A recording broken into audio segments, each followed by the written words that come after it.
1 cup ragi மாவு, அதில் உப்பு தேவையான அளவுக்கு போட்டு கலக்கிக்கலாங்க.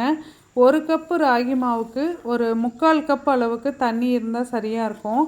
அது நல்லா கொதிக்கும்போது அந்த மாவில் கலந்து நல்லா கலக்கி மூடி வச்சுட்டு கை பொறுக்கிற சூடு வந்ததுக்கப்புறம் பிசைஞ்சிக்கலாங்க. நான் கொஞ்சம் தண்ணி ஜாஸ்தியாக போட்டுட்டேன், அதனால் கொஞ்சோண்டு கோதுமை மாவு போட்டு அதை பிசைஞ்சு ரெடி பண்ணி வச்சுட்டேங்க. அடுத்தது வேக வச்சுருக்கிற சக்கரவள்ளி கிழங்க உப்பு சேர்த்து நல்லா மசிச்சுட்டு பொடியாக கட் பண்ணி வச்சுருக்கிற சின்ன வெங்காயம், பச்சை மிளகாய், அதுக்கப்புறம் நிலக்கடலை வறுத்தது, இது எல்லாத்தையும் சேர்த்து நல்லா பிசைஞ்சு உருண்டை பிடிச்சி வச்சுக்கலாங்க. அந்த பிசைஞ்சு வச்சுருக்கிற ராகி மாவை நல்லா தட்டிட்டு அதில் நடுவால் இந்த பூரணம் மாதிரி இந்த கிழங்கு உருண்டைகளை வச்சு மூடிக்கலாங்க. அதுக்கப்புறம் தோசைக்கல்லில் நல்லா எண்ணெயை தடவிட்டு காஞ்சதுக்கப்புறமா இதையை ஒரு அடை மாதிரி தட்டிக்கலாங்க. இது பார்த்திங்கன்னா ஒரு ஒப்புட்டு மாதிரி இருந்துச்சு.